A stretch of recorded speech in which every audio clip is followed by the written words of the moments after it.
104 number श्लोक का उच्चारण।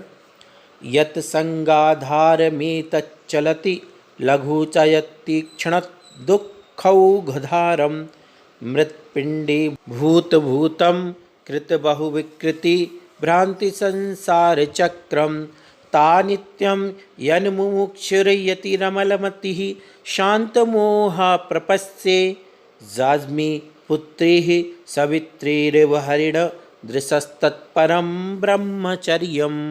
अर्थात जो तीव्र दुखों के समूह रूप धार से सहित हैं, जिसके भाव से प्राणी मृत्तिका पिंड के समान घूमते हैं तथा जो बहुत विकार रूप भ्रम को करने वाला है, ऐसा यह संसार रूपी चक्र जिन स्त्रियों के आश्रय से शीघ्र चलता है, उन हरिण के समान नेत्र वाली स्त्रियों को मोह को उपशांत कर देने वाला मोक्ष का अभिलाषी निर्मल बुद्धि मुनि सदा बहन बेटी और माता के समान देखे, यही उत्तम ब्रह्मचर्य का स्वरूप है। इस 104वें नंबर श्लोक में उत्तम ब्रह्मचर्य धर्म का प्रसंग समझ रहे हैं।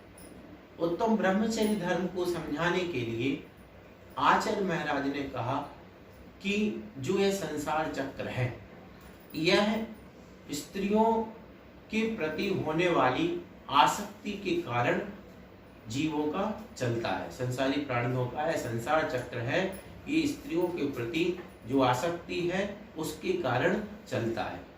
उन्होंने कहा यहाँ पर जो बता रहे हैं कि जैसे कुम्हार होता है और कुम्हार का चाक यानी चक्र, तो कुम्हार का जो चाक है, चक्र है, वैसे ही यह संसार चक्र है।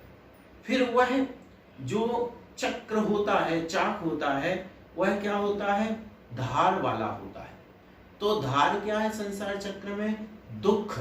जो संसार में दुख है वो संसार चक्र की धार के समान है।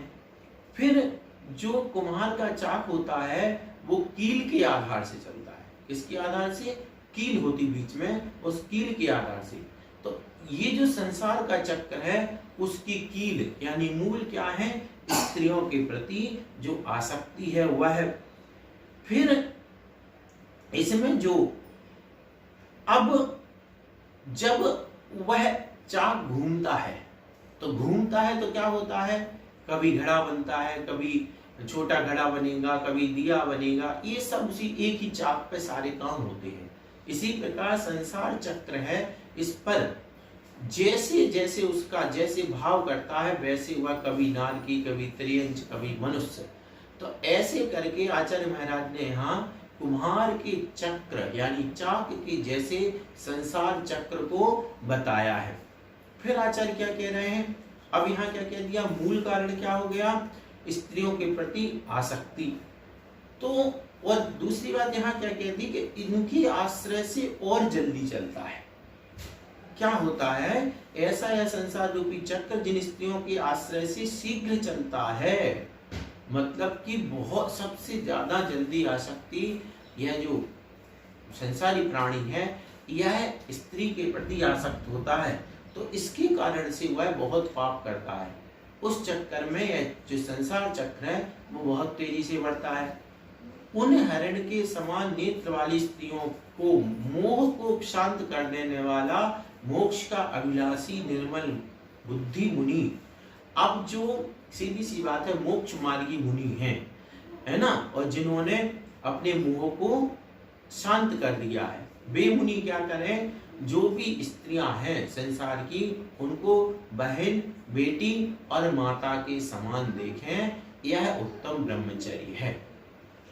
इसका सार क्या हुआ? सार ये हुआ उत्तम ब्रह्मचर्य में क्या कहा गया कि जो मोक्ष मार्गी साधु है, वे साधु जो संसार की स्त्रियां हैं उनको माँ, बहन और बेटी की दृष्टि से देखें, ये उनका उत्तम ब्रह्मचर्य धर्म है। लेकिन ये क्यों पालन करना जरूरी है? जिसको पहले बता दिया गया। क्यों? क्योंकि यदि ये नहीं हुआ तो यह संसार चक्र रुकने वाला नहीं है। इसलिए संसार चक्र का स्वरूप बताते हुए और चक्र का मूल आधार यानी संसार चक्र का मूल आधार स्त्रियां होने के कारण उनके प्रति जो आसक्ति है उस आसक्ति को नाश करके माँ बहन और बेटी की दृष्टि से देखना उत्तम ब्रह्मचर्य धर्म है। अब इसको समझने की जरूरत है। आप इसको देखेंगे तो आपका सामान्यतया सभी लोगों का ध्यान इस ओर जाता है कि देखो स्त्रियों के बारे में क्या कहा जा रहा, क्या कहा जा रहा। मैंने भी पहली बार पढ़ा तो मुझे भी ऐसा लगा, लेकिन इसको आप ध्यान से देखेंगे तो दो पक्ष है, जैसे एक सिक्के के दो पहलू होते हैं। यहाँ पे एक पक्ष में क्या कहा गया है कि स्त्री क्या हो गई, संसार चक्र को बढ़ाने वाली हो गई शीघ्रता से। लेकिन दूसरा पक्ष भी तो ध्यान दो, दूसरे पक्ष में क्या कहा गया कि इन्हीं स्त्रियों को जब माँ बहन और बेटी की दृष्टि से साधु देखता है तो उसके उत्तम ब्रह्मचर्य होता है। तो अब्रह्म के कारण संसार चक्र बढ़ता है और ब्रह्मचर्य के कारण संसार चक्र रुक जाता है। तो ये असली में क्या है, असली में कुछ भी नहीं है। असली में आपकी जो दृष्टि है वह दृष्टि ही सब कुछ है।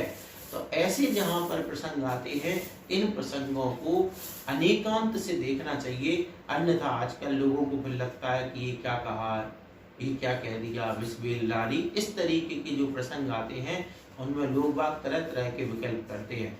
तो इस तरीके से ना उलझे, इनकी सच्चाई को समझें कि एक और जहां स्त्री को संसार चक्र बढ़ाने वाला कहा गया तो उसके तुरंत बाद ये भी तो देखो कि जिनकी बुद्धि उनके प्रति, स्त्रियों के प्रति माँ बहन बेटी जैसी है, उनके उत्तम ब्रह्मचर्य जैसा धर्म भी होता है जो मोक्ष का कारण बनता है।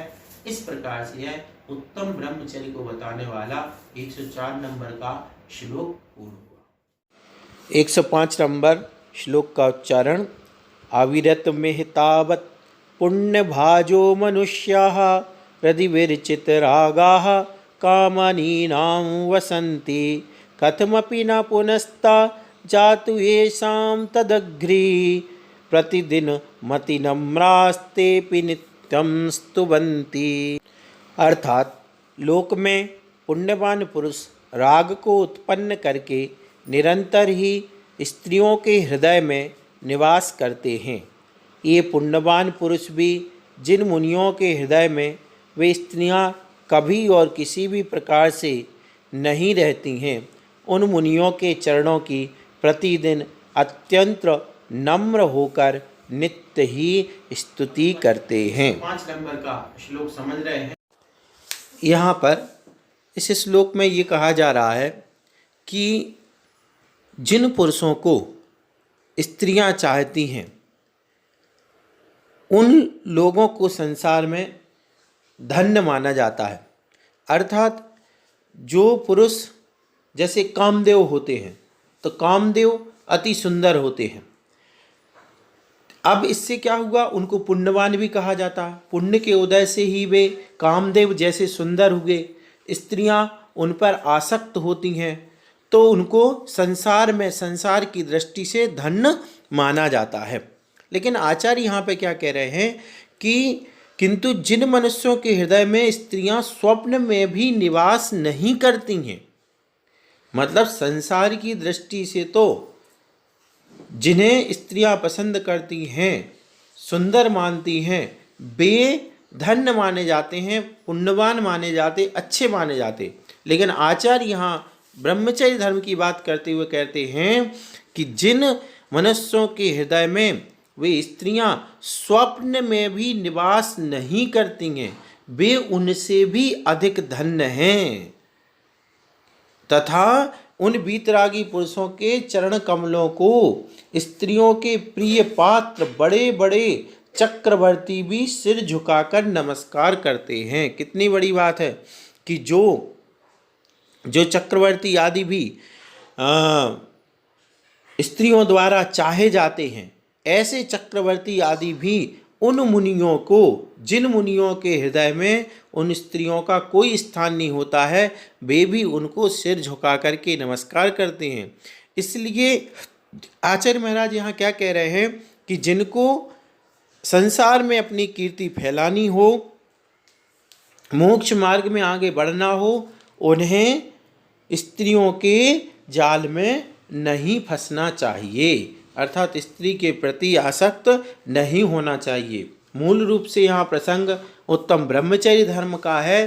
तो जो मुनिराज हैं वे मुनिराज, जैसा कि पिछले श्लोक में कहा था कि स्त्रियों में माता, बहन और बेटी की कल्पना करें और अपने चित्त में किसी भी प्रकार से स्त्री के प्रति किसी भी प्रकार की वासना उत्पन्न नहीं होने दे। 106वें नंबर श्लोक का उच्चारण। वैराग्य त्याग दारु द्वैकृत रचना चारु निश्रेणिका यही पादस्थानै रोदारै दशभिरनुगता निश्चलैर्ज्ञान दृष्टेः योग्या स्यादारुरुक्षो शिव पदसदनं गन्तुमित्येषु केषां नो धर्मेषु त्रिलोके पतिभिरपि सदा स्तूयमानेषु ह्यष्टिः। अर्थात वैराग्य और त्याग रूप दो काष्ठ खंडों से निर्मित सुंदर नसेनी जिन 10 महान स्थिर पादस्थानों से संयुक्त होकर मोक्ष महल में जाने के लिए चढ़ने की अभिलाषा रखने वाले मुनि के लिए योग्य होती है। तीनों लोकों के अधिपतियों यानी इंद्र, धर्मेंद्र और चक्रवर्ती द्वारा स्तूयमान उन 10 धर्मों के विषय में किन पुरुषों को हर्ष ना होगा। अभी तक अपन 10 धर्मों को समझ चुके हैं। अब ये जो 106 नंबर का श्लोक यहाँ अपन समझने जा रहे हैं, इसमें ये बताया जा रहा है कि जो उत्तम क्षमादि 10 धर्म हैं वे कैसे। मूल उद्देश्य क्या है? मोक्ष महल तक पहुंचना। मोक्ष को एक महल की उपमा दी गई है, तो महल यानी ऊंचाई में। तो अब महल तक पहुंचना है तो उसके लिए क्या चाहिए? एक नसैनी। जैसे ऊंचाई तक जाने के लिए क्या चाहिए? नसैनी।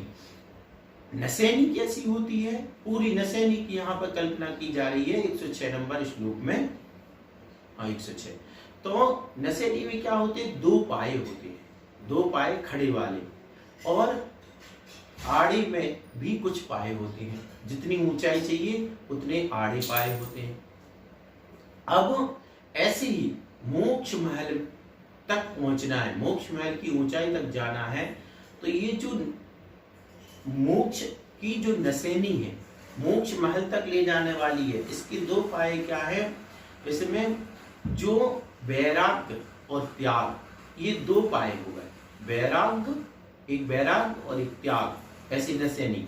अब इसमें ये जो आड़े में है, उत्तम क्षमा, मार्दव, आर्दव, सत्य, शौच, संयम, तप, त्याग, आकिंचन, ब्रह्मचर्य, इस प्रकार से 10। तो ये नसैनी बन गई। एक किसका हो गया? वैराग्य का हो गया, एक त्याग का, और आड़े में हो गए 10 धर्म। ऐसी नसैनी बन गई। इस नसैनी पर चढ़ करके वह क्या कर लेता है?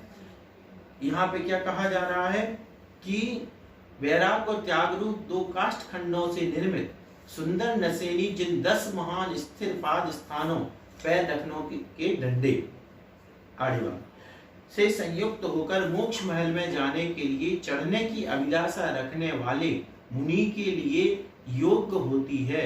3 लोकों के अधिपतियों यानी इंद्र, धर्मेंद्र, चक्रवर्ती द्वारा स्तूयमान उन 10 धर्मों के विषय में किन पुरुषों को हर्ष नहीं होगा। मतलब जिन ये जो उत्तम क्षमादि 10 धर्म है, जिनके आश्रय से मोक्ष तक पहुंचते हैं मुनि, उनके विषय में यानी उत्तम क्षमादि 10 धर्मों के विषय में किसको हर्ष नहीं होगा? 3 लोक में किसको? 3 लोकों के अधिपतियों को हर्ष हो रहा है, तो तीनों लोकों में किसको हर्ष नहीं होगा? 3 लोक के अधिपति कौन है? इंद्र, यानी ऊर्ध्वलोक। ऊर्ध्वलोक में स्वामी या राजा कौन होते हैं? इंद्र। फिर इसके बाद मध्य लोक जो अपना होता है, इसमें कौन होता है? स्वामी, चक्रवर्ती। और अधोलोक जो है वहां पर धर्मेंद्र। ये क्या होते हैं? स्वामी। तो ये तीनों लोकों के स्वामी हुए अलग अलग। तीनों लोगों के एक साथ स्वामी तो भगवान होते हैं, लेकिन तीनों लोगों के जो अलग अलग स्वामी हैं, ये इनसे लेकर के सामान्य जनता तक किसको हर्ष नहीं होगा उत्तम ये क्षमादि 10 धर्मों के बारे में। क्यों? क्योंकि इन उत्तम क्षमादि 10 धर्मों के कारण व्यक्ति यहाँ से लेकर के मोक्ष महल तक पहुंच जाता है। जैसे नसैनी के 2 खड़े पाए और मान के चलो 10 आड़े पाए हैं और उन पर चल करके व्यक्ति एक महल की ऊंचाई तक पहुंचता है, उसी प्रकार मोक्ष महल की ऊंचाई तक पहुंचने के लिए त्याग और वैराग्य के पाए और उत्तम क्षमादि 10 धर्मों के पाए। इस प्रकार से यह जो मोक्ष की नसैनी के पाए रूप उत्तम क्षमादि 10 धर्म हैं, इनको जान करके हर व्यक्ति प्रसन्न होता है। तीनों लोकों के अधिपति इंद्र, धरणेन्द्र और चक्रवर्ती भी खुश होते हैं, अर्थात सबको इन 10 धर्मों को देख करके या धारण करके खुशी होती है। दूसरी बात ये हो जाएगी कि तीनों लोगों के अधिपतियों द्वारा स्तूयमान, मतलब कि इन जो उत्तम क्षमादि 10 धर्म हैं इसको सब लोग पूछते हैं। मतलब उत्तम क्षमादि 10 धर्मों को चाहे चक्रवर्ती हो, चाहे इंद्र हो, चाहे धरणेन्द्र और अपन सामान्य लोग, सब लोग 10 धर्मों को पूछते हैं। क्यों? क्योंकि ये मोक्ष महल तक पहुंचाने के लिए सहायक बनते हैं। उत्तम क्षमा मार्ग वार्ज भाव है, सत्य शौच संयम तप त्याग उपाव है, आकिंचन ब्रह्मचर्य धर्म 10 सार है। तो इस प्रकार से ये 10 पाए अपन को जो उत्तम क्षमादि रूप हैं मुख्य रूप से मुनियों के होते हैं। वे मोक्ष महल तक पहुंचाने के लिए नसैनी की तरह है। इस प्रकार से यह 10 धर्म महान है, पूज्य हैं।